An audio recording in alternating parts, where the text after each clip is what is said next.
Alguma questão? Como é que está todo mundo chegando? A gente podia rapidinho ouvir cada um aí, como é que cada uma está chegando.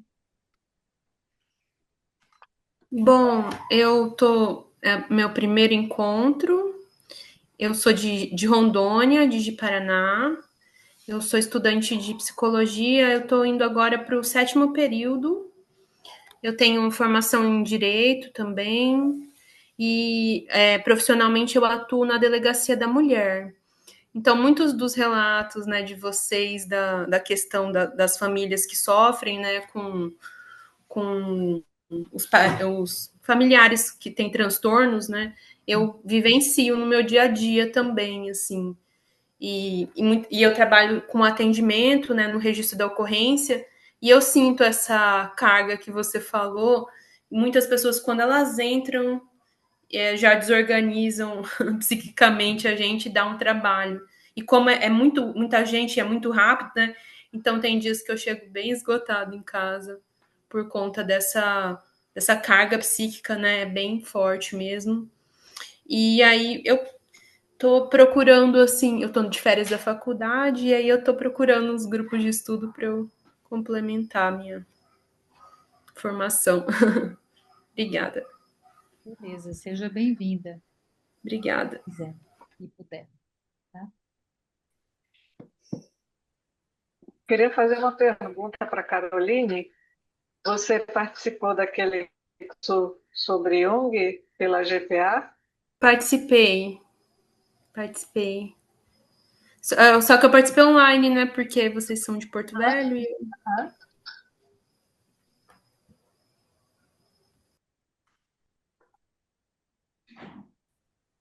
E aí, Meire, já que você está com a palavra, como é que você está chegando?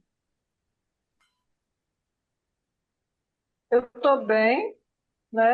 Agora, assim, aqui do lado de casa, hoje já teve uma fogueira intencional aí, fazendo fumaça. É, E aí, essa foi a minha chegada em casa hoje, no final da tarde, com fumaça.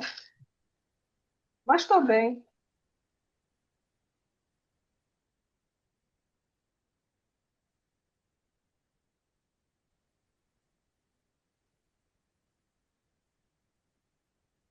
Sônia, além de pesquisadora, como é que você está chegando?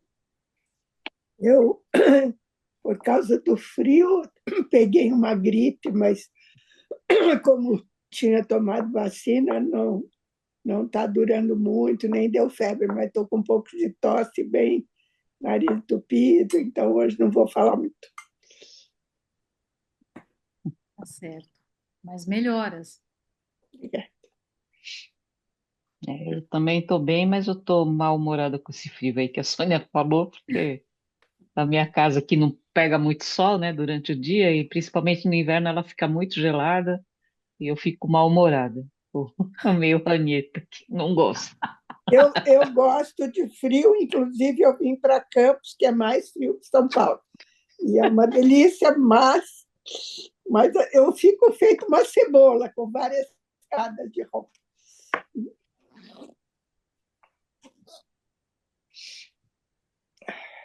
A Caroline dizendo que está 32 graus. Está quente pra caramba por aqui. Aqui a gente morre de calor. O frio é 20 graus quando dá. Então está frio aqui. Da, da onde mesmo que você é, Caroline? De Rondônia, de Paraná, aqui na Amazônia. Chama Ji Paraná ou Paraná? De Paraná. Ji É Paraná. JI Paraná. A J aí. Uhum. É uma cidade bem grande, no interior. Sônia, é uma cidade bem importante Eu já no ouvi interior de falar. Rondônia. E, bom, acho que vocês vão falar, mas no início desse capítulo ele fala de várias tribos aí de Rondônia. Vocês conhecem e têm contato com essas tribos? Então, aqui em Ji-Paraná tem duas comunidades indígenas, que são dos Araras e dos Gaviões. Só que essas comunidades, elas sofreram evangelização, então hoje elas são todas evangélicas, e as pessoas indígenas pararam de praticar os rituais, né? Então você vai lá e às vezes ele tem algum artesanato, né, que eles fazem, alguma música, mas eles não praticam mais as pagelanças e os rituais. O suruís também de Cacoal do mesmo jeito. Tem alguns índios isolados aqui que são na terra Uruê-Uauau, né? Então eles têm um tratamento especial, assim. Não tem aproximação, a Funai se aproxima com alguns funcionários e eles fazem trocas tipo de facão, mas não tem um contato, né? Então tem ainda alguns, são bem poucos que permanecem nessa condição. Então, assim, na verdade, a gente não tem contato, porque com os rituais aqui em Rondônia, né? No Acre que tem mais a cultura deles que é mais pronunciada, né? Que eles praticam os rezos, que eles tomam ayahuasca e tem o rapé e as medicinas deles lá. Então é mais no Acre mesmo que tem uns rituais mais. Tem a música, eles gravam CD não, mas Spotify, né? Tem tudo isso. Não sei se você lembra, Sônia, que nós tivemos uma participação do Almir Suruí, né? Então, o Almir é dessa região, né? E é da aldeia, da etnia dele, que foi feito aquele filme O Espagé, do Bolognese, né? Então, tem mesmo, né, os Paeté Suruí, eles tem uma parte deles que estão começando a tentar, eu acho que eles são talvez os que transitam um pouco melhor entre as culturas, mas eles, inclusive, têm percebido que se eles não fizerem, né, se eles não fizerem uma retomada, né, desse conhecimento e dessas tradições, de fato, vai continuar entrando num sofrimento muito maior, né? O Perpera, que é o Espagé, depois do filme, né, o próprio Bolognese também coloca isso, que teve uma mudança muito grande, porque o filme fez com que, embora a própria igreja evangélica, né, o abandonou, largou, ele não tinha nem onde morar, né, a família acabou se distanciando também, mas depois do filme, ele começou a fazer uma retomada da pagelança, talvez não com força, pelo menos, né, não sei se a Caroline sabe, mas até onde a gente sabe, não da pagelança como um todo, mas fica numa corda bamba entre o espaço que ele é um cuidador, né, ele foi feito como um porteiro ali do templo, né, evangélico, que está meio abandonado, mas por outro lado, ele foi o respeito à condição de pajé, o filme foi trazendo de volta, né? Então, acho que várias etnias vivem isso, né? Muitas etnias. É como quando o que nós ouvimos, né? O próprio Cizino Caritiana, né? E a Lindalva, né? A esposa dele, ele dizendo, olha, ninguém, né? Que tenha condições está com disponibilidade para assumir esse lugar, né? De pagelança. Tem um texto da Betty, um livro da Betty que chama O Coro dos Espíritos. Muitos anos depois do livro lançado, teve um aluno eu acho que foi de mestrado, que o Nilson orientava, que ele queria voltar, a partir desse livro da Betty, trabalhar a questão da pagelança na etnia. E aí ele chegou e viu que não tinha mais, né? E aí até a dissertação dele ficou bonita, porque ficou com o Nilson sugeriu para ele, ele queria trabalhar, né, o coro dos espíritos, e aí ficou quando os espíritos perdem o coro, que é exatamente a ausência de todo o trabalho de pagelança, né, de, de todos os rituais, enfim. Então ele traz isso na dissertação dele, é uma dissertação bem bonita, muito bonita, quando os espíritos perdem o corpo.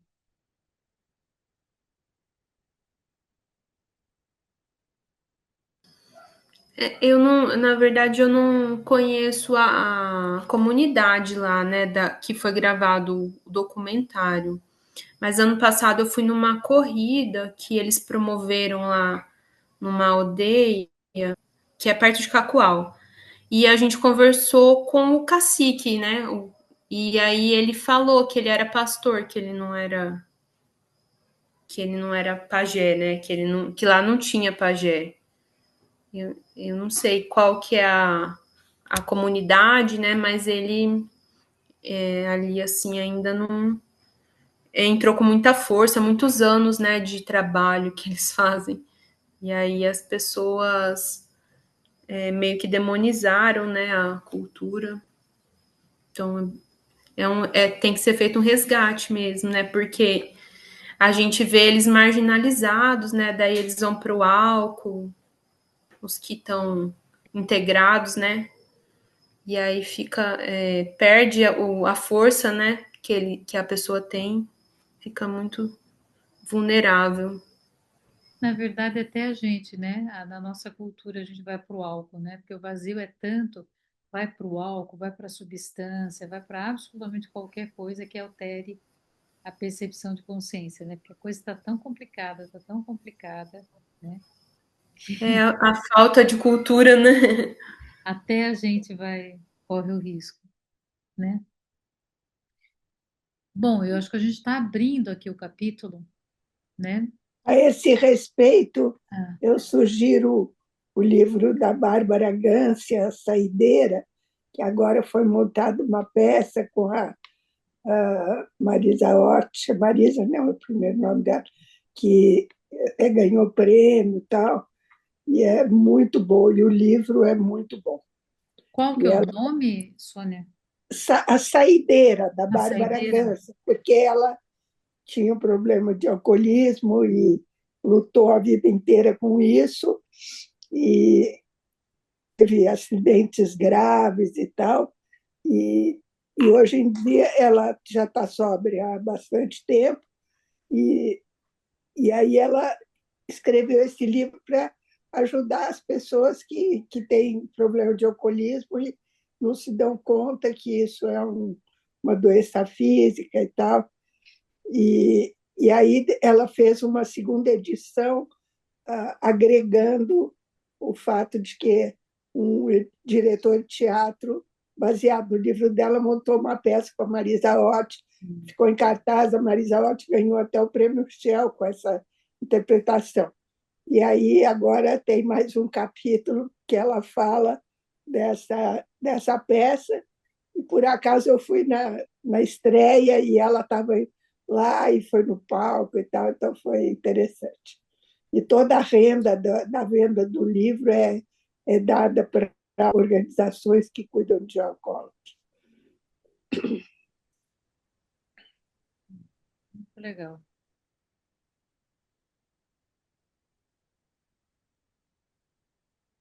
Só antes da gente seguir, Sandra, você quer falar como você está chegando? Ah, tô chegando bem. Eu estava, participei, aí por um momento, não sei o que que houve, caiu, mas eu voltei. Tô bem.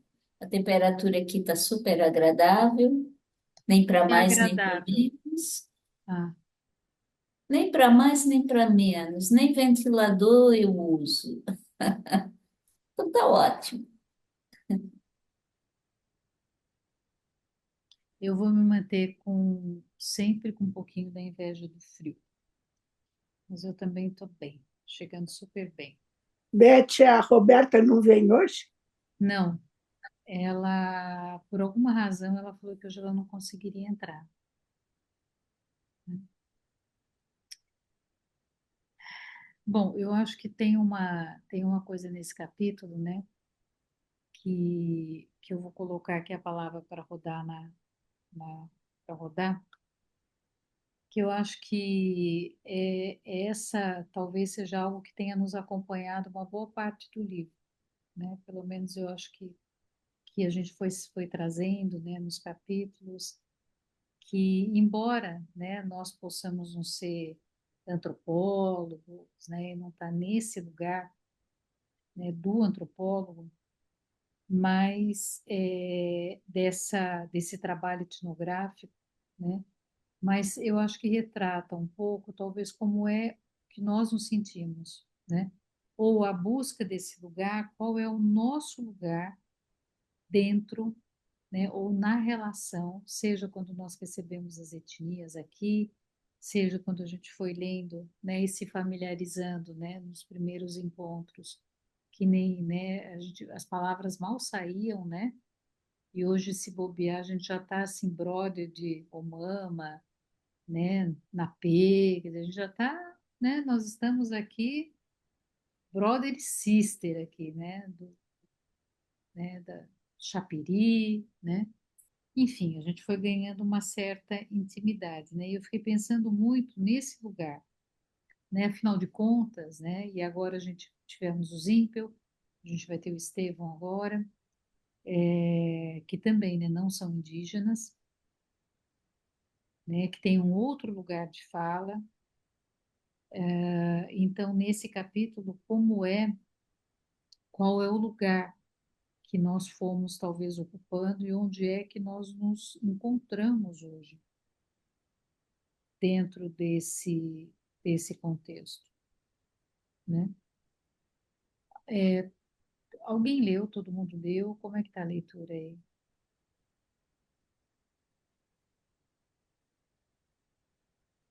Beth, eu li inteiro, mas eu achei muito difícil, porque é uma discussão que eu acho que é que nem discutir ego, id, superego, transferência contra transferência, é uma discussão muito própria do lugar epistemológico dele, que é a antropologia, né? Pelo que eu pude entender, ele teve que dar um salto muito grande para poder fazer o que ele fez, Hum, dentro do substrato teórico que ele, que ele via, né? Mas eu não consegui acompanhar muito a discussão, não. Eu realmente li, mas uhum, não entendi por que que ele estava sofrendo tanto, entendeu? Porque a impressão que dá é isso. O cara teve que apertar, apertar para poder justificar dentro de uma teoria o que ele estava fazendo, né? uhum. Foi o que eu entendi, assim, não é fácil esse texto. Não sei como é que foram para vocês, meninas. Mas às tantas ele fala que ele é tão detalhista que o trabalho frequentemente parecia que era inacabável. E aí o Copenau falou para ele: vê se você tenta não morrer antes de acabar o trabalho. Eu me sinto muito assim, que tem umas coisas, umas tarefas não cumpridas que eu quero não morrer antes de acabar.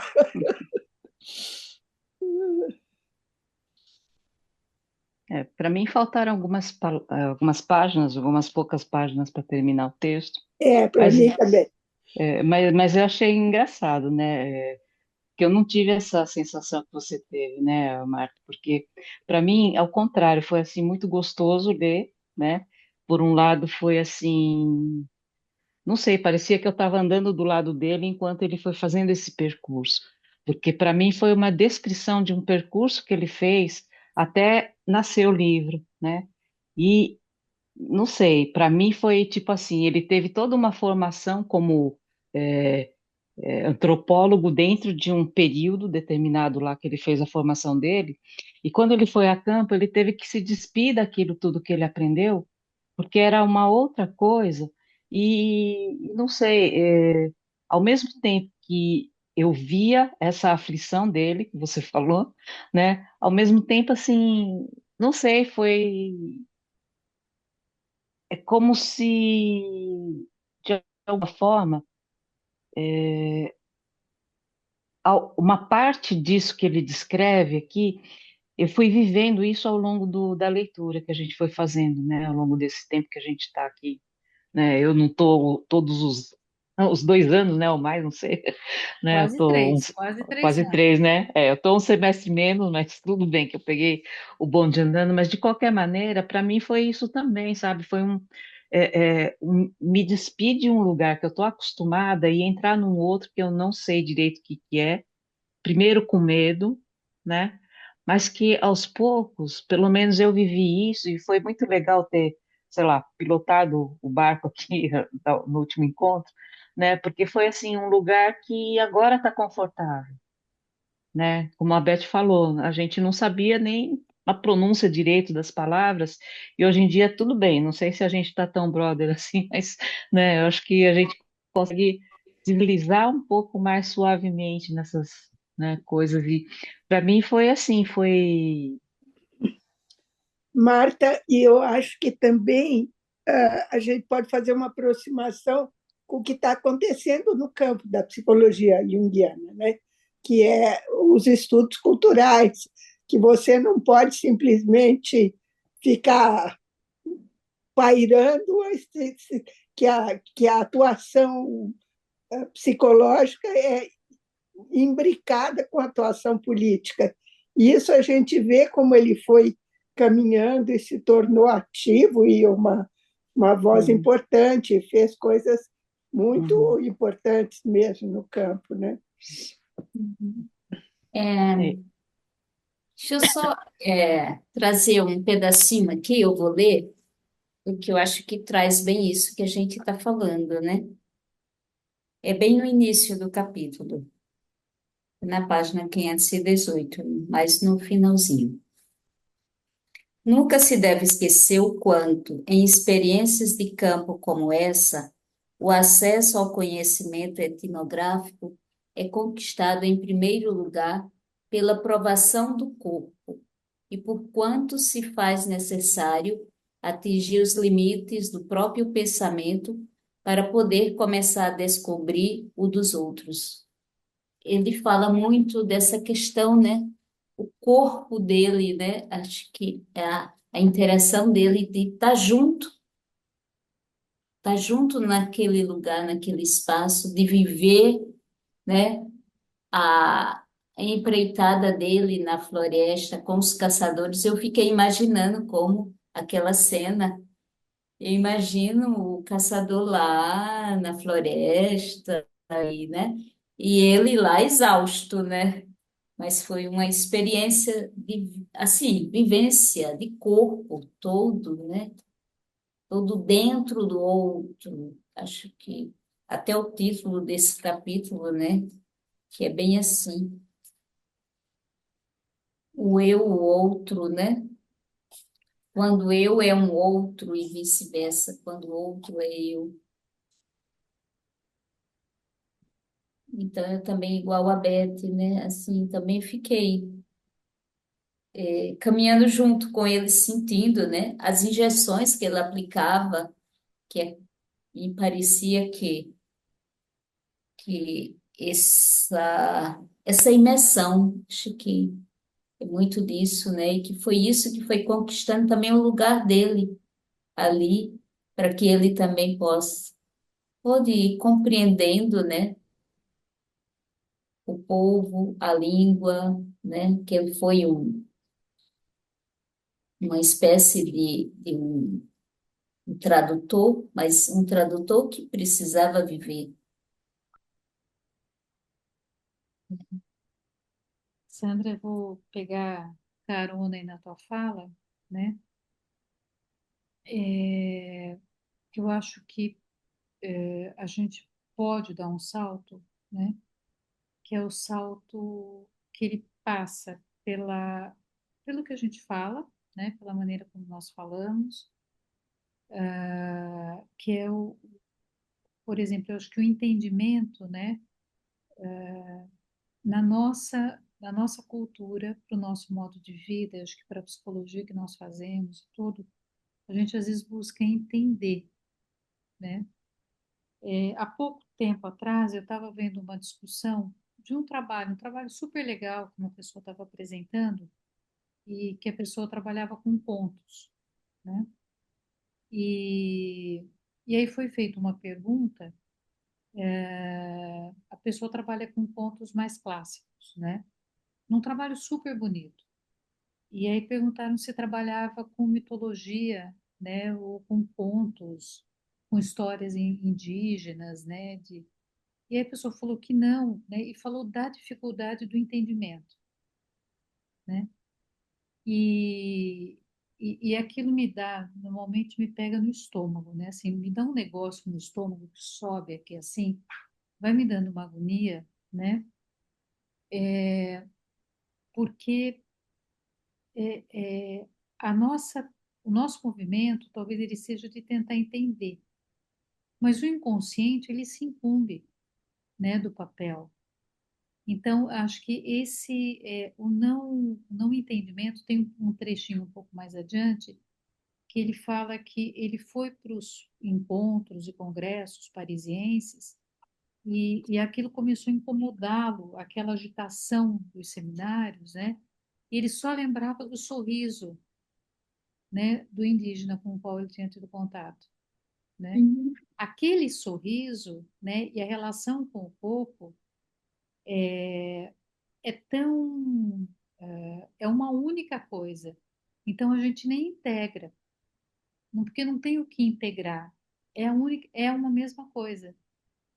O que a gente chamaria, né, sei lá, do espírito, né, ou essa alma, né, ou essas almas brasileiras, né, que a gente tem lutado muito, eu acho que se a gente conseguir não buscar o entendimento, não é na porra louquice das coisas, mas é acreditar que o inconsciente ele se incumbe, porque essas narrativas, né, por exemplo, a narrativa da criação do mundo, né, dos Caritiana, de Deus e Orá, né, são dois irmãos que no diálogo entre eles, nas negociações entre o que seria uma entidade boa, né, só para a gente didaticamente, uma entidade, né, do mundo dos ínferos, é no diálogo entre elas que absolutamente o mundo inteiro é criado. E aí, quando está tudo criado, né, Deus vira para orar e fala assim: olha, então vamos fazer o seguinte, você não vai mais ficar bagunçando tudo. Você então mora aqui no Rio, a gente deixa você aí, a gente não vai ficar te chamando e a gente segue aqui. Então você fica aí. Não tem uma anulação das coisas, né? E eu acho que esse é um desafio nosso, para a gente até poder pensar, né? Pensar no sentido de viver, talvez de dar um salto na psique, né? Na nossa vivência psíquica. Eu acho que a gente talvez tenha que abrir mão, né, de um entendimento e conseguir confiar no inconsciente, que eu acho que a gente tem muita dificuldade em fazer isso, né? Não sei o que que vocês pensam disso, né? Mas se os contos africanos, por que que às vezes são difíceis num primeiro momento? Porque não tem moral da história, né? Termina e você fica virando, ver se alguém arrancou uma página.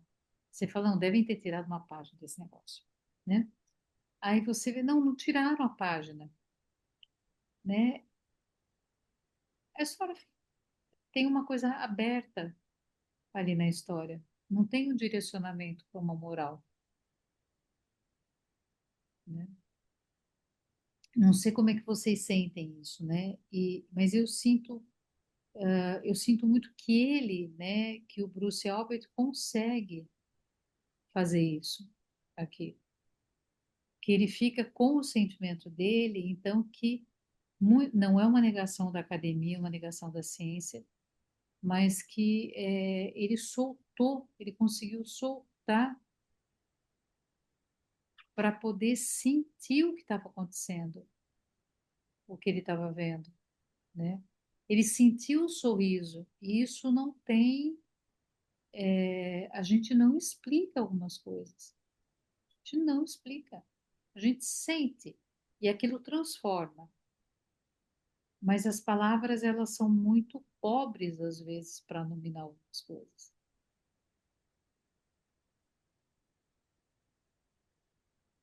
O que vocês pensam sobre isso?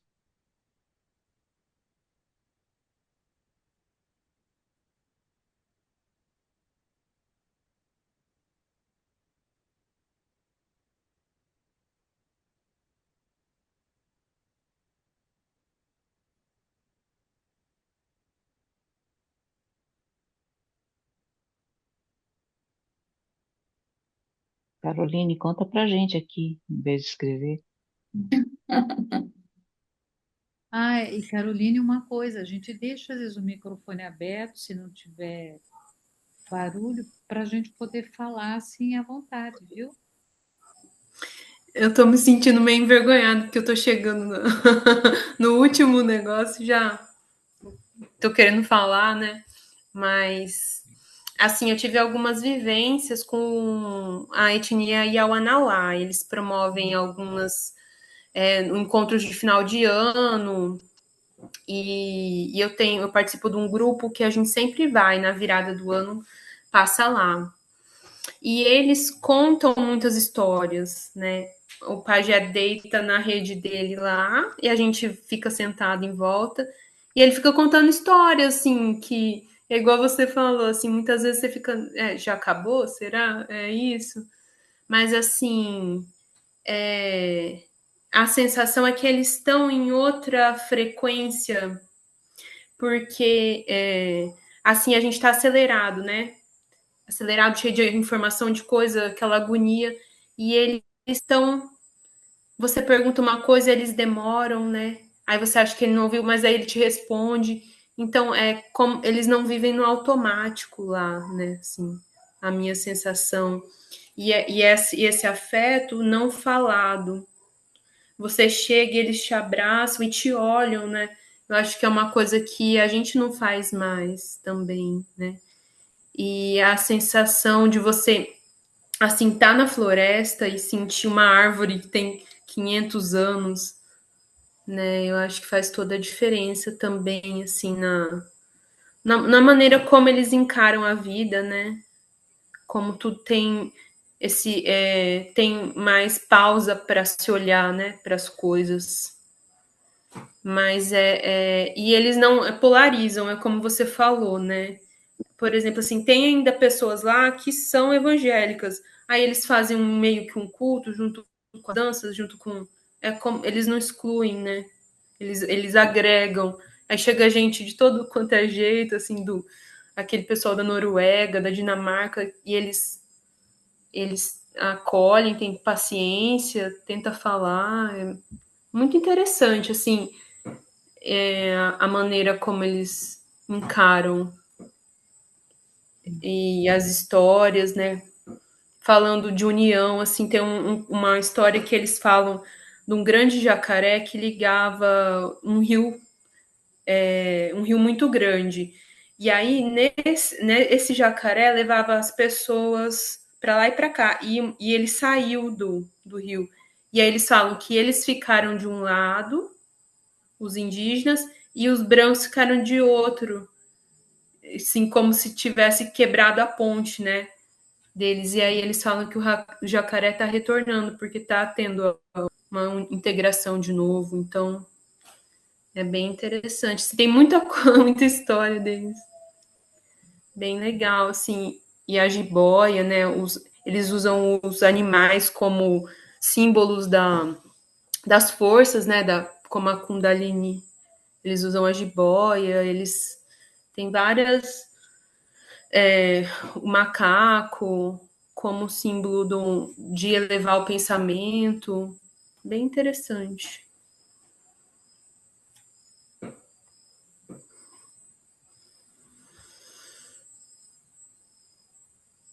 E a gente aprende muito indo lá a sentir, né? Uma das falas da cacique Fátima lá, ela falou assim: gente, vocês vêm aqui, vocês têm que colocar o pé no chão, vocês têm que sentar no chão, mexer na terra, sentir, a floresta, né? Cantar, dançar, para realmente a gente conectar, né? Porque acho que tem pessoas na cidade que nem tem essa oportunidade, né, de colocar o pé na terra, que vão lá.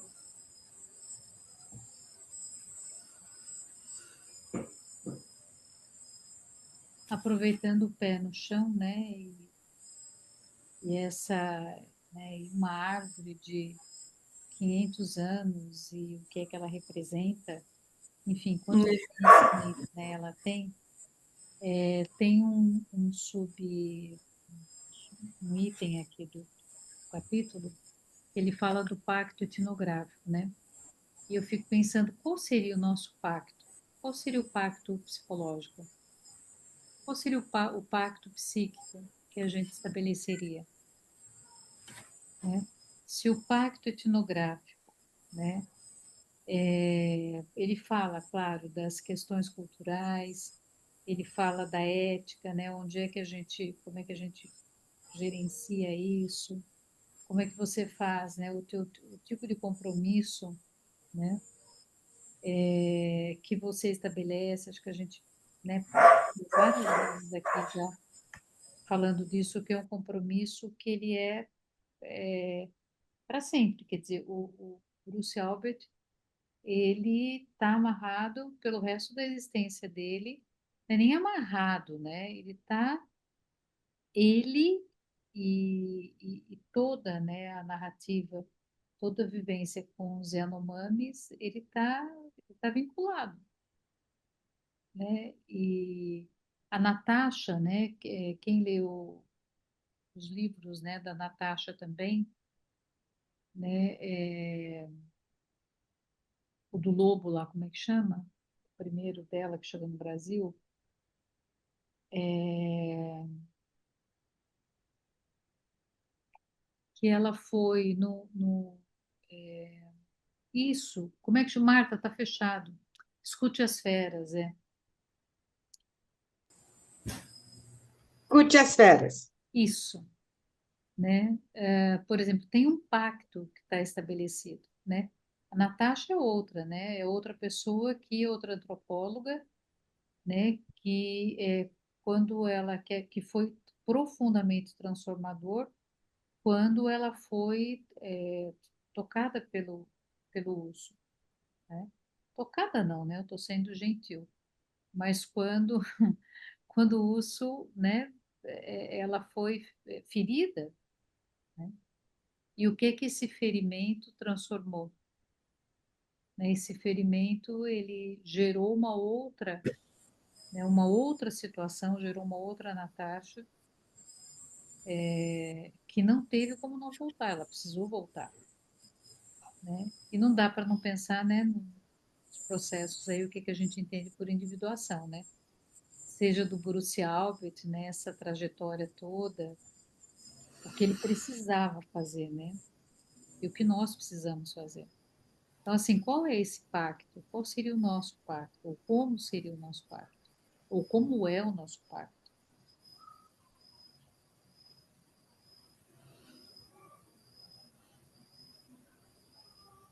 Você fala com a natureza?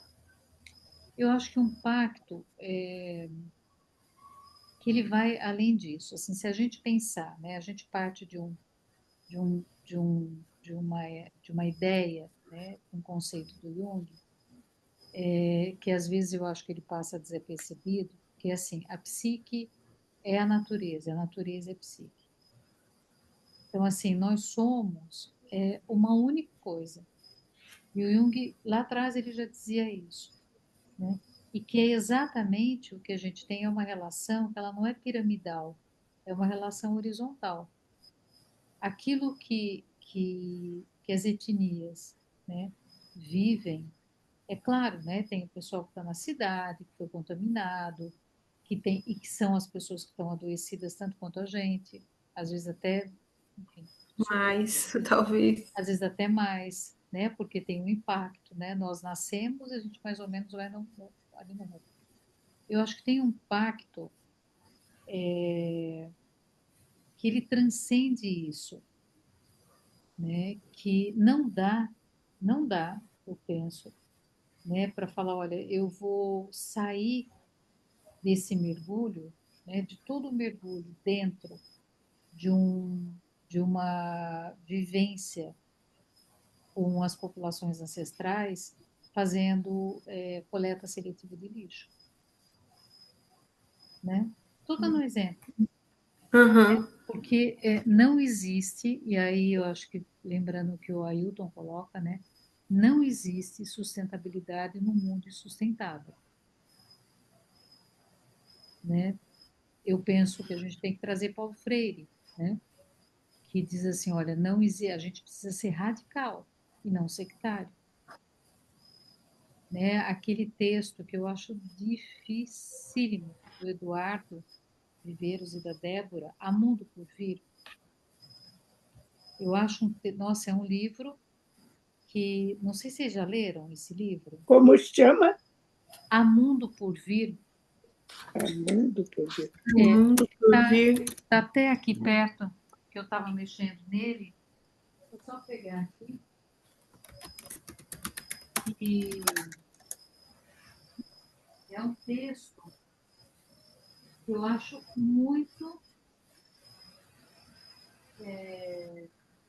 um texto muito difícil. Cadê? Só um minutinho.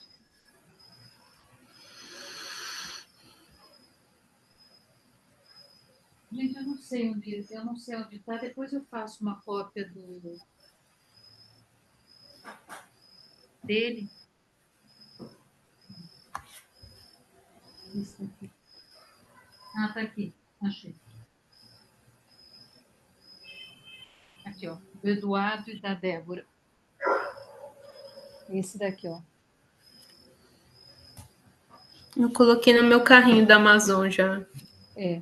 É um livro muito.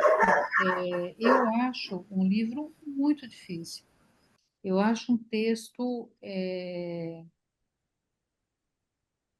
difícil, mas eu acho que é absolutamente necessário para ser lido e para ser discutido, né? Então, assim, não tem talvez uma radicalidade que significa como né? Eu acho que faz parte desse pacto, essa radicalidade de o que nós fazemos com isso, para não entrar numa relação de utilidade das coisas, né? Uma relação utilitarista com aquilo que a gente tem aprendido.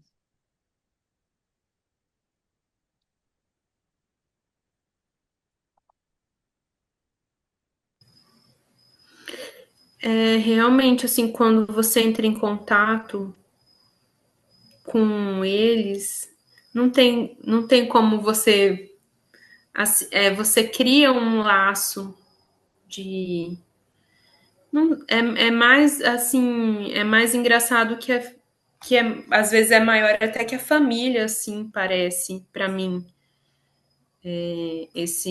Já faz acho que 6 anos que eu tô indo todo ano lá e não é fácil explicar também, porque é uma coisa sentida, né? Não, as pessoas me perguntam, para que você vai lá? E aí eu não consigo dizer, porque é uma coisa muito profunda, assim, parece que completa alguma coisa que falta. Não sei se faz muito sentido isso, mas é o que eu sinto, assim, de lá. Então, eu vou ler aqui, vou pedir licença para vocês para ler. São dois parágrafos bem pequenos da contracapa desse livro, porque eu acho que pode ajudar a gente a ampliar um pouco aquilo que está aqui nesse capítulo, né? Eu acho que fala de uma certa cumplicidade, né? Tem um outro subitem aqui que ele fala do desencontro à cumplicidade. Aí o Eduardo e a Débora escrevem o seguinte: o fim do mundo é um tema aparentemente interminável, pelo menos é claro até que ele aconteça. Eu acho ótimo esse humor que eles têm. O registro etnográfico consigna uma variedade de maneiras pelas quais as culturas humanas têm imaginado a desarticulação dos quadros espaço-temporais da história. Algumas dessas imaginações ganharam uma nova vida a partir dos anos 90 do século passado, quando se formou o consenso científico a respeito das transformações em curso do regime termodinâmico do planeta. Cá entre nós, eu não acho que seja um consenso, né? Eu, pelo menos, de vez em quando, eu vejo pessoas, cientistas, dizendo que não, né? Os materiais e análises sobre as causas antrópicas e as consequências catastróficas da crise planetária vêm se acumulando com extrema rapidez, mobilizando tanto a percepção popular, devidamente mediada pela mídia, quanto a reflexão acadêmica. Esse livro é uma tentativa de levar a sério os discursos atuais sobre o fim do mundo, tornando-os como experiências de pensamento acerca da virada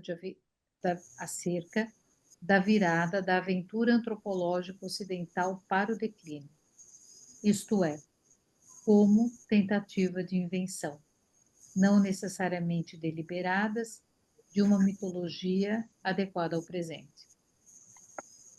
Né? Então, bom, e aí, né? Né, como é que nós lidamos, né, com os meios, com os fins? Você está com uma carinha de quem quer falar, Sônia. Não, eu acho que até falei da última vez, não sei se eu estou me repetindo, mas o Jung falou para a Aniela Jafé, eu estou lendo um livro que ela escreveu, anotando quando ela estava escrevendo Memórias, Sonhos e Reflexões, e o livro é organizado em temas, né? E uma das coisas que ele fala, e que me deu um consolo, é porque a gente vê o mundo tão maluco que parece uma tarefa impossível e que vai precisar de uma pessoa extraordinária para conseguir ter alguma solução. E o Jung diz, né, esse processo de individuação seria você tomar consciência da sua própria missão, chegar ao seu cerne. Então, mesmo que você leve uma vida simples e comum, sem grandes acontecimentos, se você for fiel à sua missão, à sua pequena missão, isso já constrói alguma coisa. Me deu muito consolo, porque aí a gente se sente tão pequenininha diante dos desafios do mundo, mas se o que a gente está fazendo aqui, eu acho que é uma tentativa, né, de se aprofundar, de conhecer eu imagino, na minha idade, aqui no Sul, sem contato nenhum com indígena, de conhecer um país que é nosso e que a gente passou a metade da vida ignorando, como se, né, a gente fala que o Brasil é um país enorme, só com uma língua. Pô, nós temos 370 línguas e continuamos nessa ilusão de que temos uma única língua. Então, e a gente sabe, eu que adoro linguística, que cada língua é uma visão de mundo, cria um mundo diferente, né? As línguas, uma vez eu me lembro de um professor de linguística falar que a língua Hopi é a mais adequada para falar da física quântica. Eles têm conceitos que se aproximam da física quântica. Isso ele falou, sei lá, 30, 40 anos atrás, que a física quântica estava começando a ser falada. É isso. Vou fechar aqui, porque eu estou tossindo muito, para não incomodar vocês. Qual língua que é adequada para falar da física quântica? HOPI, dos HOPI, HOPI. Dos indígenas norte-americanos, não me lembro de qual cidade, qual território. Se é que eu estou lembrando corretamente o que eu ouvi há 40 anos atrás, gente. Eu estou velhinha, não me levo muito a sério. há 3 anos a Sônia fala que está velhinha. Então, desde que nós começamos, né? Então, assim, Sônia, alguma coisa aconteceu. Ou você não era velhinha, né? Ou você, né? Mas o fato é que estamos, né? Cada uma de nós 3 anos mais velhinhas, né? Então, isso é um fato, né? Uns mais na Eu, tô- frente da fila, outros mais atrás, mas está todo mundo na fila. eu tive um acesso de riso com a minha filha, porque eu e o Gilberto vivemos uma situação, agora não cabe aqui contar o quê, mas ela falou, mãe, isso aí parece um processo Cebolinha, porque vocês montaram um circo aí para uma coisa que deu tudo errado. Né? Então, eu acho que eu estou vivendo o processo Cebolinha.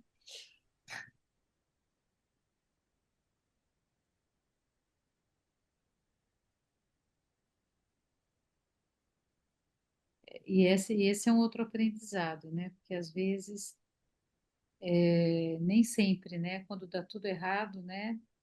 Deu tudo certo. Ou se o certo é aquilo que o ego pede, né? Deu tudo certo. Mas se a gente vai andando um pouco mais com o texto, né? Eu acho impressionante, me chama muito a atenção, como que retoma assim, algumas falas do Schopenhauer, ela vive reaparecendo, né? E aqui o Bruce ele coloca novamente, né? Ele pega uma fala. Os brancos não sabem sonhar, é por isso que destroem a floresta desse jeito. Então, assim, a questão do sonho individual, né? Que sonha consigo próprio, que tem dificuldade de estar se atentando ao outro, né? Eu acho que essa fala, por exemplo, né? Eu acho que ela é uma fala bem, bem importante, porque ela é uma frase, sei lá, eu acho bonita, né? Mas afinal de contas, o que é que ela representa, né? O que é que isso significa? Né? O fato, né, de ter uma dificuldade dos brancos, ter uma dificuldade de sonhar, o que que isso significa destruição da floresta? Essa necessidade, né, de eliminar, né, aquilo que é como a relação com a terra, né? A terra é suja, as árvores derrubam folhas e tal, e isso marca o chão, isso suja. Tem uma tentativa de controle de uma natureza, né? De um tipo de vida. E as árvores não deixam de ser isso, né? Acho que é essa a relação.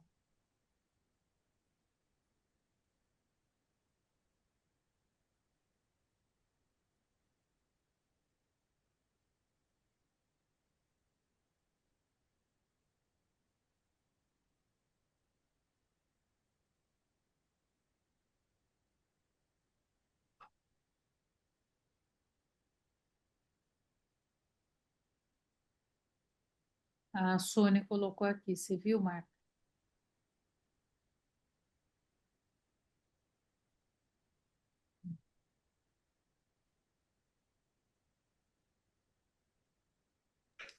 Eles estão localizados dentro da reserva Navarro.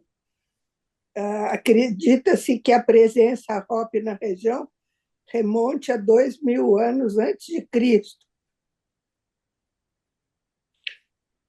A língua Hopi, também chamada de Pilavaiai, é uma língua uto-asteca falada pelo povo Hopi. São conhecidos por sua cultura distinta e pela preservação de suas tradições. E daí vai. As músicas deles são muito bonitas também. Não Dos... conhece. No YouTube, você joga e aí aparece as músicas deles.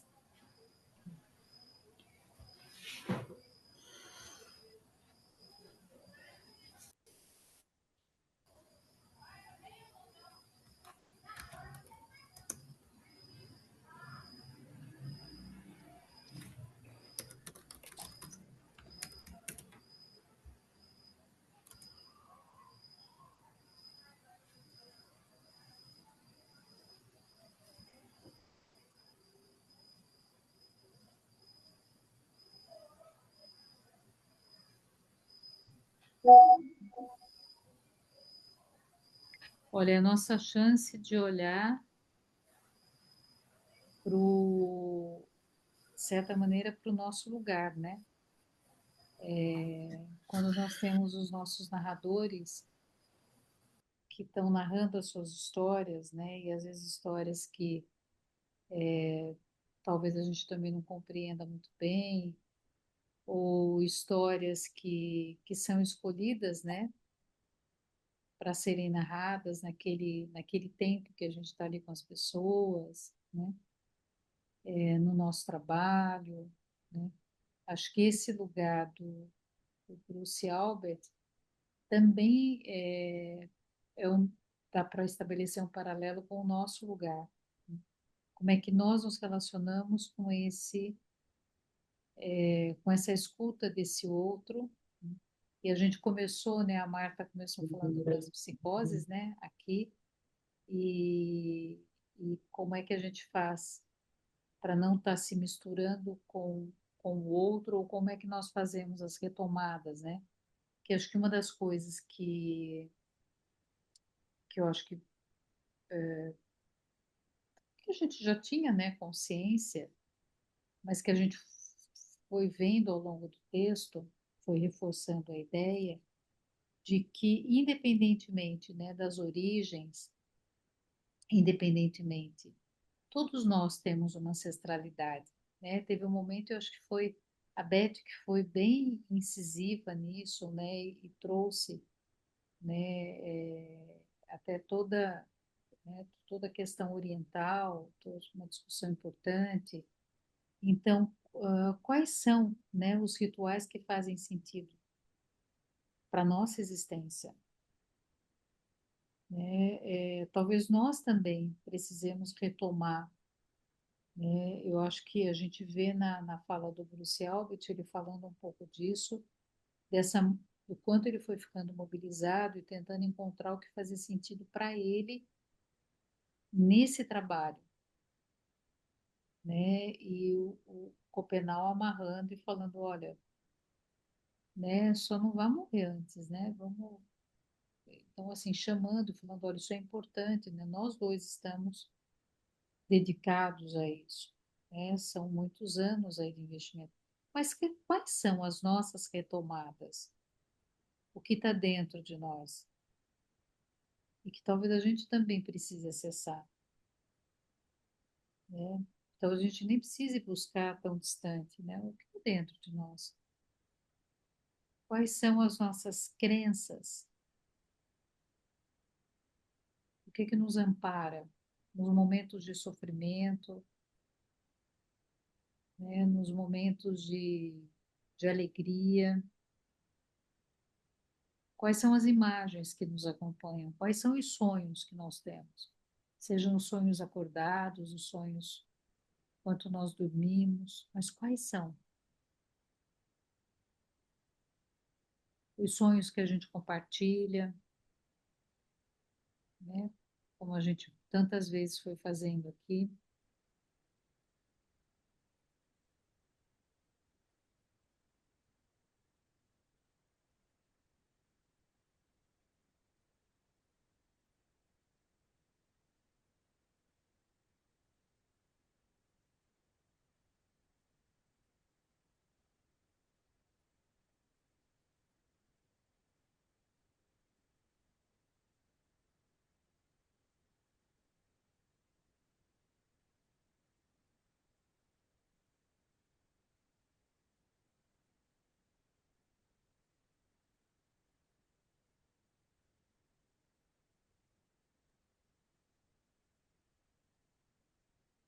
Quando você foi falando, Sônia, né,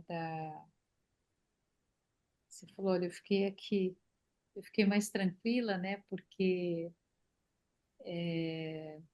você falou toda a vida, né, ela tem uma razão, né?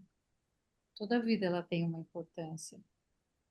Quando a gente olha na dinâmica da vida, né, no mundo, né, quantos seres vivos assim que são bem pequenininhos e que a gente mal vê a olho nu e que eles têm uma importância gigantesca no funcionamento da vida, na manutenção da vida, né?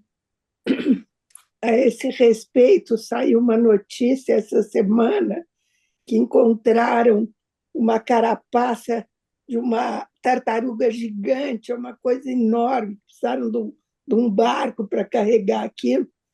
E o cientista falou: não necessariamente o estudo de um animal tão grande é tão importante para o desenvolvimento da ciência. Existem organismos minúsculos e que podem provocar mais conhecimento e mais desenvolvimento para a ciência. Achei aquilo super interessante. Mas foi incrível ver aquela casca de tartaruga, saber que existiu isso, um animal da.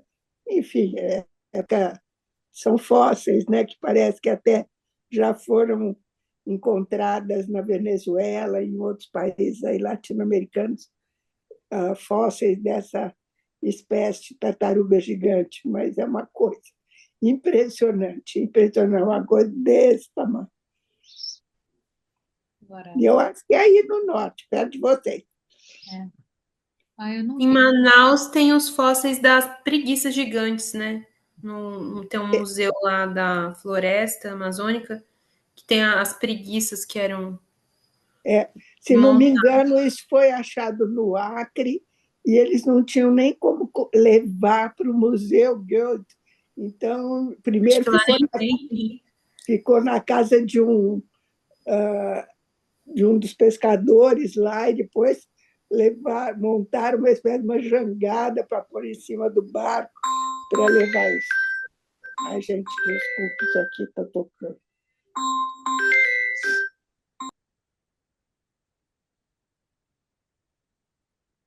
Porque a importância da vida ela não está com o tamanho, né? Ela está em outras coisas. Né? Acho que né, se a gente olha e pensa, né, a importância, né, o quanto tem de interferência, né? Acho que de conhecimento, né, a vida do Pepe Mujica, né? Né, o cara plantava flores. No fundo, ele era um agricultor. Era alguém que plantava flores. Fez outras coisas também, mas plantava flores. Só Eu flores. vou, eu vou viajar um pouquinho na maionese aqui, Vai, Beth.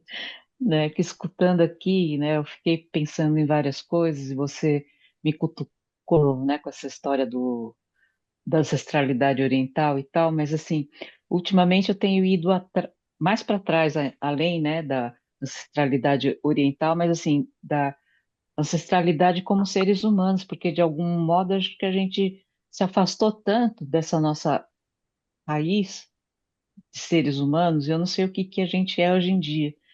E aí, falando dos animais grandes e pequenos, né? É isso, acho que a gente, na verdade, assim, por mais maluco que isso possa soar, muitas vezes eu tenho a impressão de que a gente se afastou da vida. A gente não sabe mais o que é, né? A gente não tem noção do que é vida. E de que a gente é parte de um todo muito maior e que não importa o que a gente seja, se a gente é um nemateuminto, se a gente é uma aranha, se a gente é um ser humano, se a gente é baleia, sei lá, né? Eu acho que a gente perdeu a noção de que, como você está falando, né, Beth? Todas as vidas importam. As plantas, né? Eu acredito que até os minerais estão vivos, não são Uhum. coisas inanimadas, né? Mortas, sei lá o quê, não sei que classificação que, né, os humanos fazem dos minerais, mas é isso. O mineral também tem vida, né? E a gente se afastou pra caramba disso. A gente tem que voltar, não sei, meu sentimento, né? A gente precisa voltar para esse lugar aí de respeito, né, por tudo isso, que é muito grande. Gente, desculpe que eu interrompi, que é minha filha que ligou, mas já despachei ela.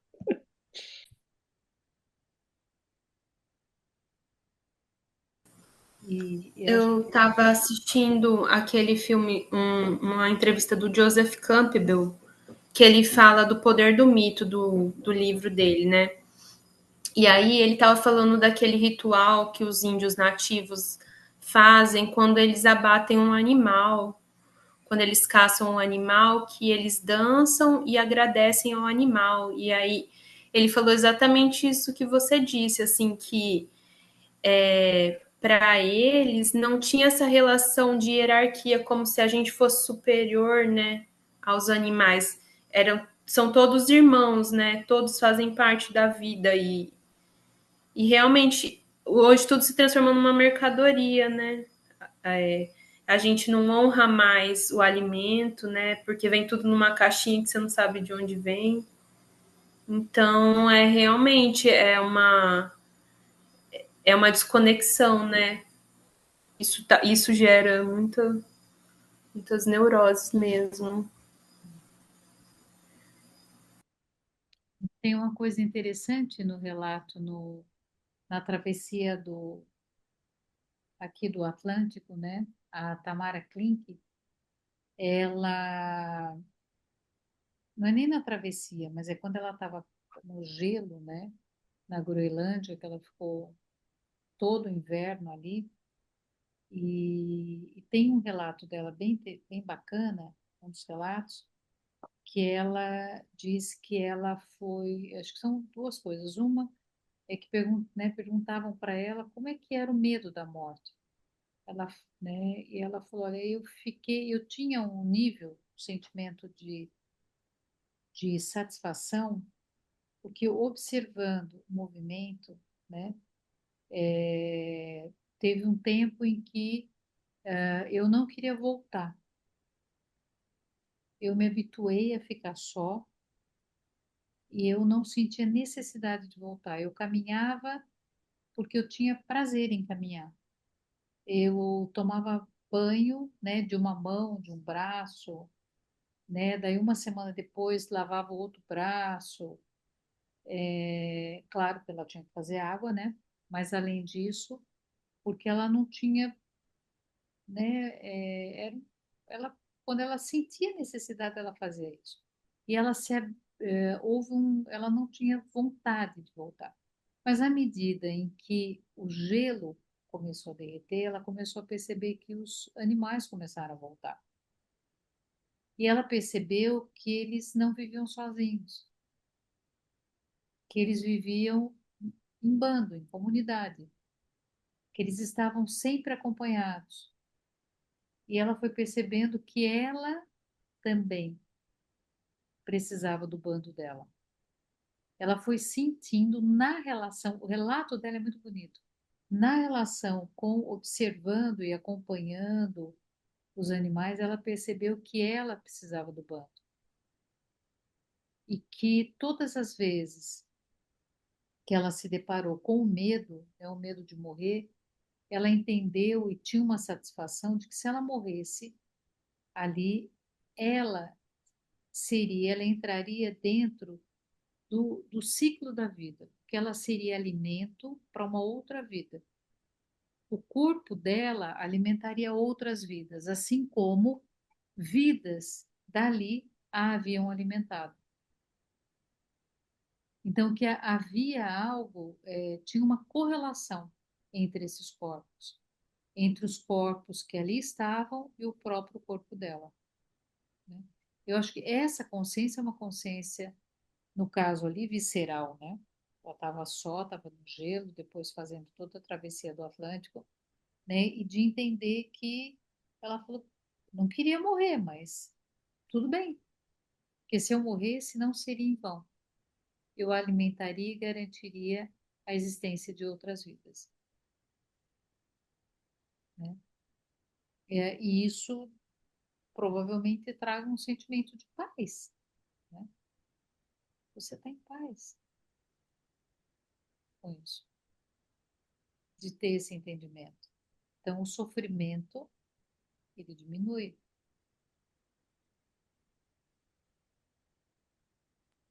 Mas acho que até isso a gente carrega, né, Beth? A gente tem medo da morte, né? A gente esquece essa morte faz parte da vida e que é um processo contínuo, né? Não tem fim. E quando você falou dos minerais, né, da vida, é interessante, né? Esse ano, eu não sei fazer um histórico disso, mas esse ano, por exemplo, né, em toda a temporada de montanhas de grande altitude, tem tido muita dificuldade de ter janela. As janelas são de horas, né?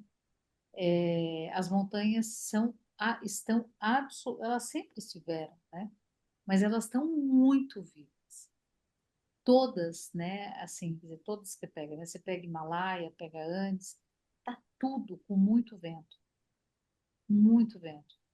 Então as pessoas não conseguem escalar, né?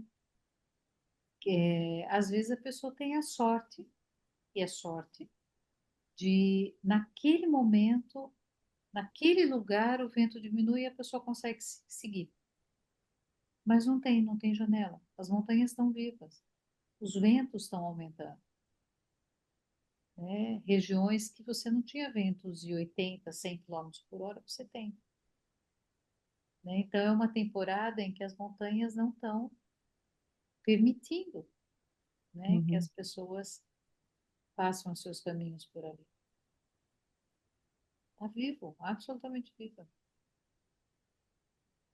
Que bom, a natureza está dando um jeito, dá o troco.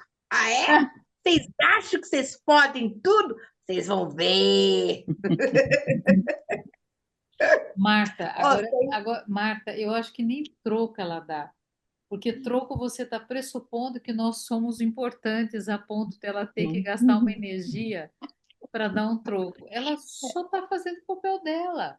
Ela está só se mostrando soberana como sempre foi e sempre será, né? Sim, só isso.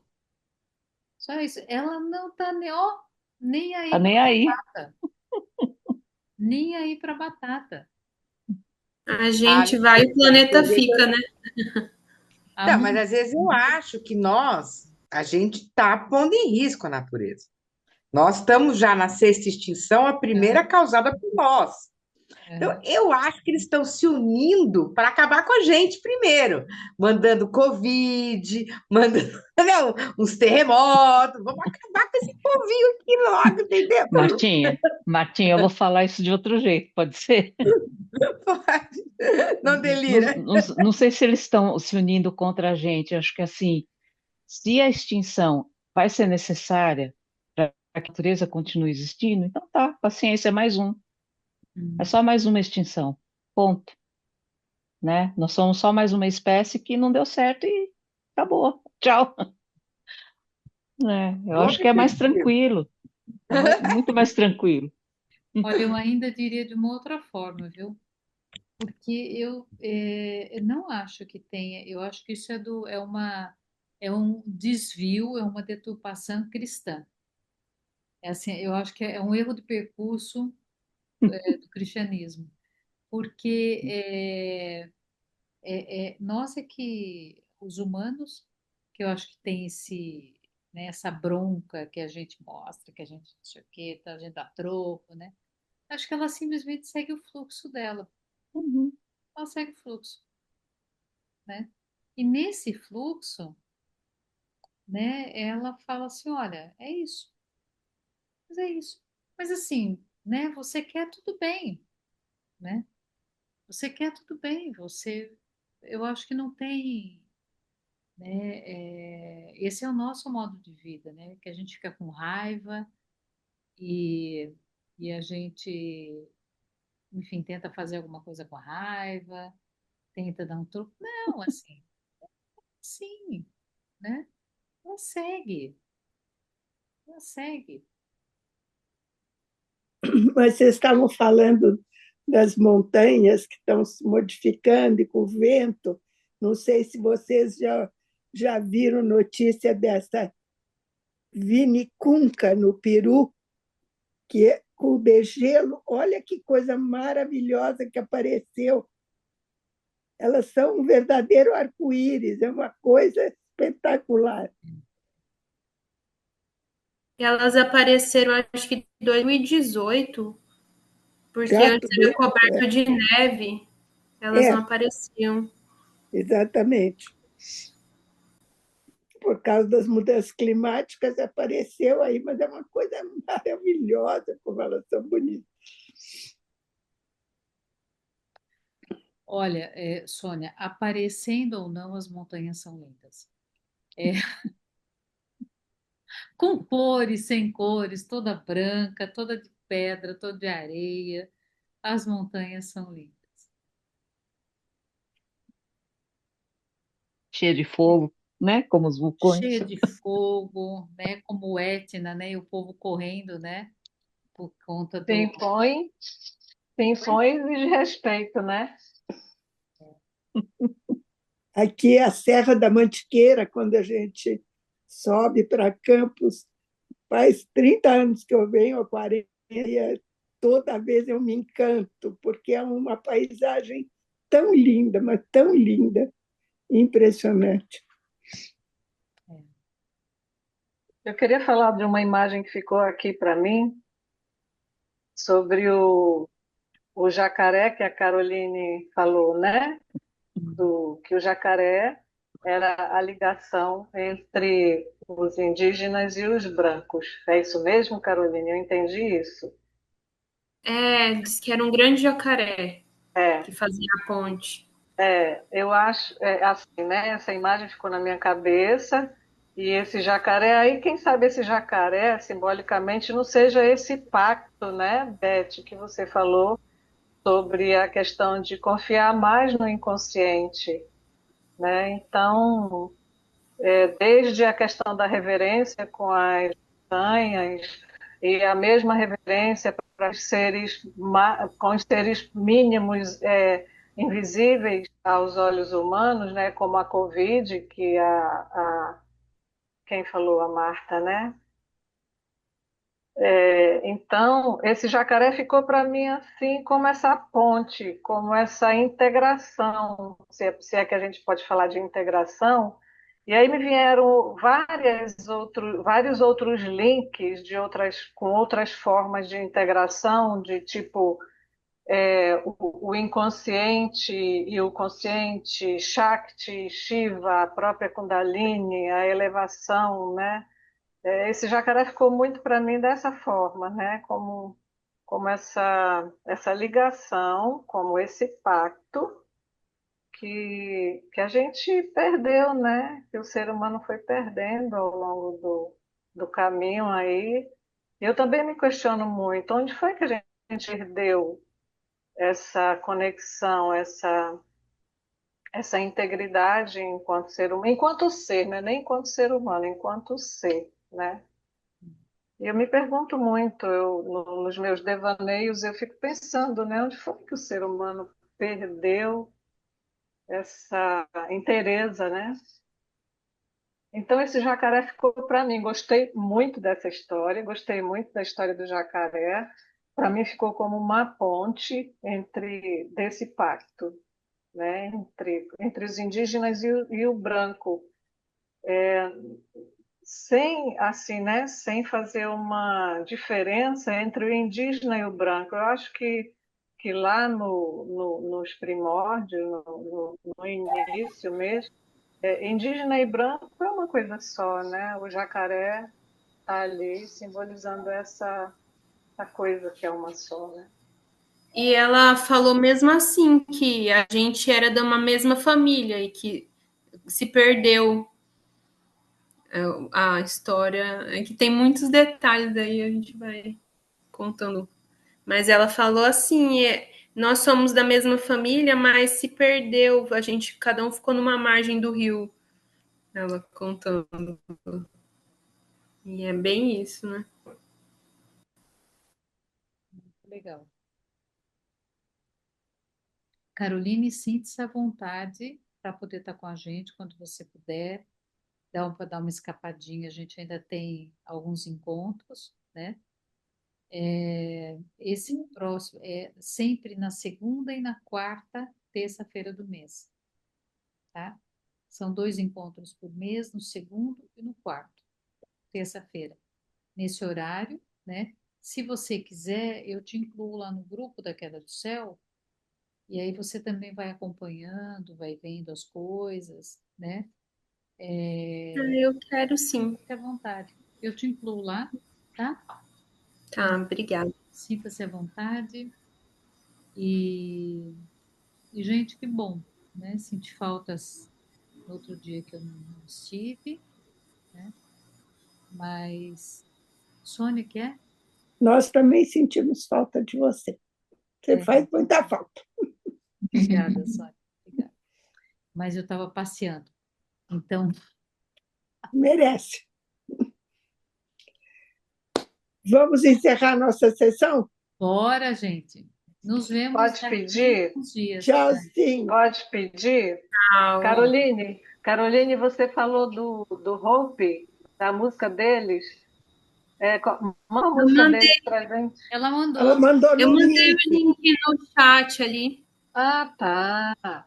Eu vou te Obrigada. colocar lá no grupo, aí você coloca no grupo. Tá. Vou mandar a foto para vocês da árvore. Bota no grupo. Põe no grupo. Eu vou Melhor. colocá-la lá no grupo, tá? Tchau, gente. Tchau, obrigada. Bom Tchau. descanso. Boa noite. Boa noite.